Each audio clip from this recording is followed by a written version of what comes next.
Assalamualaikum warahmatullahi wabarakatuh. Saya Alma Firahuntua dari kelas F Akuntansi semester 4. Di video kali ini saya akan menjelaskan materi tentang yang pertama persamaan dasar akuntansi, yang kedua siklus akuntansi, yang ketiga laporan keuangan, yang keempat jenis akun, dan yang kelima perhitungan mengenai pendapatan.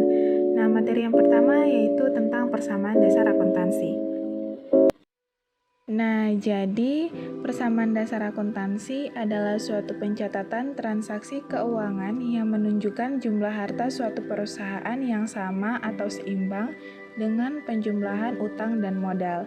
Nah, pencatatan persamaan dasar akuntansi ini menggunakan prinsip keseimbangan antara harta atau aset dengan utang atau liabilitas dan modal atau ekuitas. Nah, dengan demikian, pencatatan persamaan dasar akuntansi melibatkan 3 akun, yaitu harta atau aset, utang atau liabilitas, dan modal atau ekuitas, yaitu harta sama dengan utang tambah modal atau modal sama dengan harta dikurangi dengan utang. Nah, selanjutnya pencatatan dalam persamaan dasar akuntansi, yaitu analisis transaksi dan pencatatan dalam persamaan dasar akuntansi. Yang pertama, transaksi yang mengakibatkan perubahan harta dengan harta. Nah, transaksi yang mengakibatkan perubahan harta dengan harta ini, itu yang pertama pembelian harta secara tunai. Nah, contohnya itu seperti kita membeli perlengkapan kantor sebesar 7 juta. Nah, pengaruh transaksinya adalah perlengkapan bertambah, kas berkurang. Nah, perlengkapan bertambah di sini karena kita membeli perlengkapan, otomatis perlengkapan kita bertambah. Dan kas berkurang karena kita membeli perlengkapan ini secara tunai, jadi uang kas kita berkurang untuk membeli perlengkapan tersebut. Selanjutnya, penerimaan piutang usaha. Nah, contohnya adalah menerima pembayaran piutang usaha sebesar 8.500.000. Nah, pengaruh transaksinya adalah kas bertambah sebesar 8.500.000 dan piutang usaha berkurang sebesar 8.500.000. Nah, kenapa kas bertambah? Karena kita menerima pembayaran piutang usaha. Nah, piutang di sini adalah kita telah menyelesaikan pekerjaan kita kepada pelanggan, namun pelanggan belum membayar jasa yang telah kita berikan. Nah, jadi di sini kita menerima pembayaran piutang. Jadi pelanggan tersebut telah membayar apa yang seharusnya mereka bayar. Jadi kas bertambah, piutang berkurang karena sudah tidak ada lagi piutang dan jasa yang telah kita berikan itu sudah terbayarkan, seperti itu. Selanjutnya, penjualan harta secara tunai. Nah, misalnya perusahaan menjual mobil inventaris kantor seharga 95 juta. Nah, pengaruh transaksinya adalah kas bertambah sebesar 95 juta dan kendaraan berkurang sebesar 95 juta. Nah, kenapa kas bertambah? Karena kita menjual. Jadi, kita mendapatkan pembayaran dari atas penjualan tersebut. Jadi, kita mendapatkan pendapatan. Nah, jadi kas kita bertambah. Nah, kenapa kendaraan berkurang? Karena kita menjual kendaraan tersebut dan kendaraan itu termasuk dalam harta. Jadi, harta berkurang yaitu kendaraan. Selanjutnya, transaksi yang mengakibatkan perubahan harta dengan utang.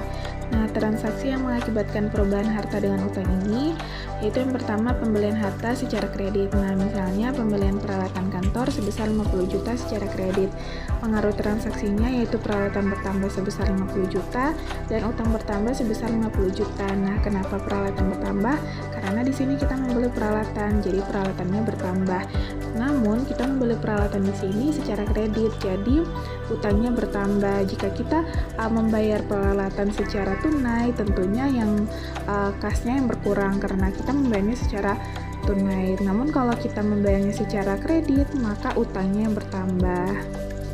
Selanjutnya, transaksi yang mengakibatkan perubahan harta dengan utang yang kedua yaitu memperoleh pinjaman dari kreditur.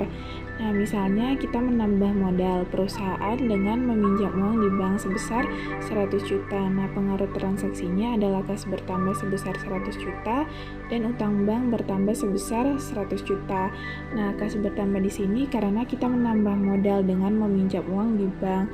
Jadi, kas kita bertambah, kita mendapatkan pendapatan atau kita mendapatkan uang. Jadi, kas kita bertambah. Nah, utang bank bertambah karena kita melakukan peminjaman uang di bank. Jadi ini termasuk utang bank. Nah, utang bank di sini merupakan utang jangka panjang. Selanjutnya kita masuk ke materi kedua, yaitu siklus akuntansi. Nah, siklus akuntansi yang pertama yaitu jurnal umum. Jurnal umum adalah aktivitas meringkas dan mencatat transaksi perusahaan berdasarkan dokumen dasar secara kronologis, beserta penjelasan yang diperlukan dalam persamaan dasar akuntansi. Nah, jurnal berfungsi mencatat dan meringkas setiap transaksi yang dilakukan di perusahaan. Nah, jadi transaksi yang dicatat dalam persamaan dasar akuntansi akan dipindahkan atau diposting ke buku besar sesuai jenis akunnya. Jadi, jurnal umum mempunyai beberapa fungsi, yaitu mencatat, historis, analisis, instruktif, dan informatif. Yang kedua yaitu buku besar. Buku besar atau ledger merupakan kumpulan akun untuk meringkas transaksi yang telah dicatat dalam jurnal. Nah, buku besar di sini dapat diartikan tahapan pencatatan terakhir dalam akuntansi atau book of final entry yang terdiri atas ringkasan data yang sudah dikelompokkan atau diklasifikasikan dari jurnal. Nah, penggunaan buku besar dilakukan untuk mencatat akun harta, utang, modal, pendapatan, dan beban secara terpisah dan terperinci. Yang ketiga yaitu neraca saldo. Neraca saldo atau trial balance adalah kumpulan saldo akun buku besar. Nah, biasanya neraca saldo dibuat pada akhir periode akuntansi.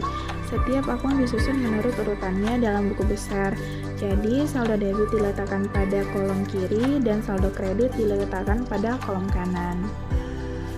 Yang keempat, yaitu jurnal penyesuaian. Nah, jurnal penyesuaian adalah aktivitas membetulkan akun atau perkiraan sehingga laporan yang dibuat berdasarkan akun tersebut dapat menunjukkan pendapatan, harta, dan utang yang sebesarnya. Nah, jurnal penyesuaian merupakan jurnal yang tidak didasarkan pada aktivitas transaksi, tetapi pada penghitungan atau keterangan tertentu, misalnya beban penyusutan gedung, beban pemakaian perlengkapan, beban sewa gedung, dan utang gaji. Nah, jurnal penyesuaian bertujuan agar setiap akun real, khususnya harta dan utang, menunjukkan pendapatan yang sebenarnya pada akhir periode akuntansi. Selain itu, pembuatan jurnal penyesuaian agar setiap akun nominal menunjukkan pendapatan dan biaya yang seharusnya diakui dalam suatu periode akuntansi.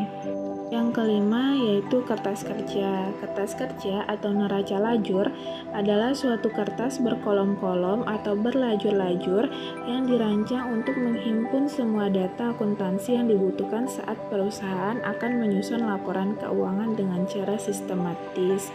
Nah, kertas kerja sangat bermanfaat dalam menyusun laporan keuangan. Nah, jadi kertas kerja dapat dibedakan menjadi beberapa bentuk, yaitu kertas kerja dengan 6 kolom, 8 kolom, 10 kolom, dan 12 kolom. Selanjutnya, materi ketiga yaitu laporan keuangan. Nah, laporan keuangan di sini yang pertama yaitu laporan laba rugi.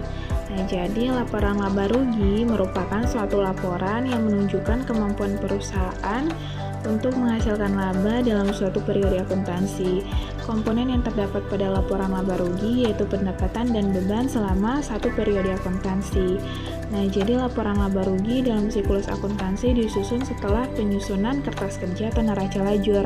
Hal ini karena sumber penyusunan laporan laba rugi berasal dari kolom laba rugi yang terdapat pada kertas kerja. Nah, untuk menyusun laporan laba rugi dapat mengutip seluruh saldo akun pendapatan dan akun beban dalam kolom laba rugi. Nah, jadi laporan laba rugi ini menggambarkan keberhasilan dan kegagalan perusahaan dalam mencapai tujuannya. Laporan keuangan yang kedua yaitu laporan perubahan modal. Nah, jadi laporan perubahan modal adalah suatu laporan yang menunjukkan perubahan modal pemilik atau laba yang tidak dibagikan dalam suatu periode akuntansi akibat transaksi usaha selama periode tersebut. Nah, jadi laporan perubahan modal menggambarkan jumlah modal yang diinvestasikan pada perusahaan, besarnya laba rugi yang dihasilkan perusahaan, dan saldo modal akhir perusahaan. Dan perubahan modal juga suatu perusahaan tidak hanya dipengaruhi oleh laba rugi, tetapi dapat dipengaruhi dengan adanya penambahan investasi dan pemilik mengambil harta perusahaan untuk keperluan pribadinya. Selanjutnya, yang ketiga yaitu neraca. Nah, neraca terdiri dari beberapa komponen yaitu harta, utang, dan modal. Nah, harta yaitu kekayaan yang dimiliki perusahaan untuk menjalankan kegiatan operasional perusahaan. Harta dapat digolongkan menjadi harta lancar, investasi, harta tidak lancar, dan harta tidak berwujud.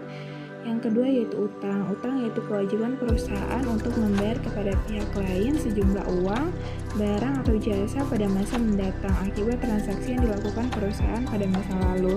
Nah, utang terdiri dari atas utang jangka pendek dan utang jangka panjang.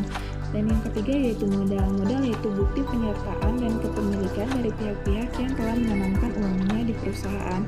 Jadi, modal merupakan suatu bentuk kewajiban. Modal merupakan kewajiban perusahaan untuk membayar kepada pemilik perusahaan dalam bentuk dividen untuk pengembalian modalnya. Yang keempat yaitu laporan arus kas. Nah, laporan arus kas merupakan salah satu bagian dari laporan keuangan. Jadi, laporan arus kas disusun secara sistematis sebagai pedoman dalam memperbaiki kinerja perusahaan. Jadi, laporan arus kas adalah laporan keuangan suatu perusahaan yang menyajikan arus kas masuk dan keluar dalam satu periode akuntansi. Jadi, laporan yang digunakan untuk menyusun laporan arus kas adalah laporan laba rugi dan neraca. Isi laporan arus kas terdiri atas 3 aktivitas, yaitu aktivitas operasional, aktivitas investasi, dan aktivitas pendanaan. Selanjutnya, materi yang keempat yaitu jenis akun. Nah, jenis akun yang pertama yaitu aset. Aset dikatakan sebagai aktiva yang bisa diartikan sebagai keseluruhan hak atau kekayaan dan sumber daya ekonomi yang dipunyai oleh perusahaan dan dapat digunakan untuk keperluan operasional perusahaan dengan harapan dapat berguna di masa mendatang.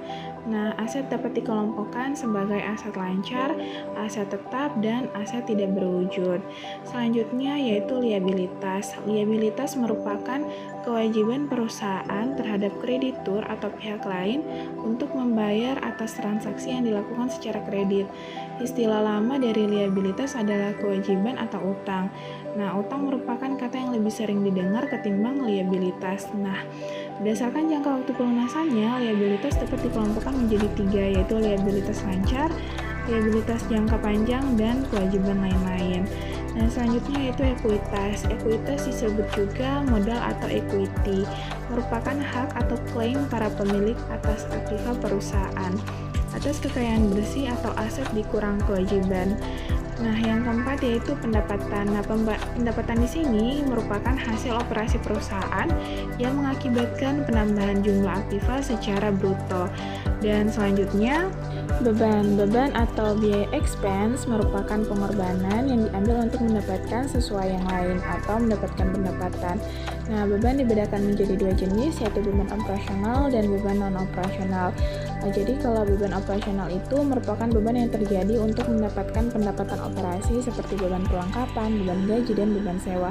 Sedangkan beban non-operasional merupakan beban yang terjadi bukan untuk mendapatkan pendapatan operasi atau bukan untuk kegiatan utama, serta tidak berkaitan langsung dengan kegiatan utama perusahaan seperti beban bunga atau kerugian piutang.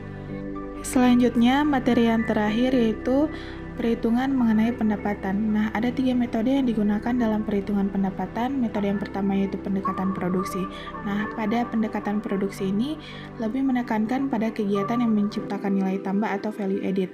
Nah, maka dari itu, perhitungan hanya mencakup perhitungan nilai tambah pada sektor produksi saja. Jadi, perhitungan pendapatan nasional dengan pendekatan produksi dapat dihitung dengan menggunakan rumus sebagai berikut. Ya, sama dengan Q1 kali P1 ditambah dengan Q2 dikali dengan P2. Nah, keterangannya itu Y merupakan pendapatan nasional, P1 merupakan harga barang ke-1, PN merupakan harga barang ke-N, Q1 merupakan jenis barang ke-1, dan QN merupakan jenis barang ke-N.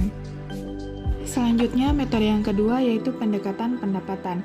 Nah, berdasarkan pendekatan pendapatan ini, pendapatan nasional dihitung dengan menjumlahkan seluruh pendapatan yang diterima masyarakat atau pemilik faktor produksi sebagai balas jasa yang mereka terima dalam proses produksi. Nah, jadi pendekatan pendapatan ini dirumuskan sebagai berikut.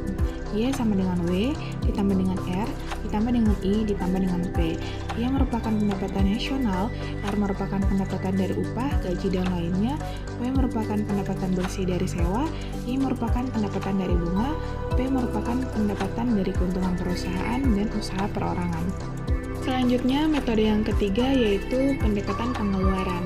Nah, pendekatan pengeluaran ini dihitung dengan cara menjumlahkan permintaan akhir dari para pelaku ekonomi atau konsumen atau produsen dan pemerintah dalam suatu negara meliputi yang pertama pengeluaran konsumsi rumah tangga, yang kedua domestik bruto, yang ketiga pengeluaran konsumsi pemerintah, yang keempat ekspor neto atau nilai ekspor.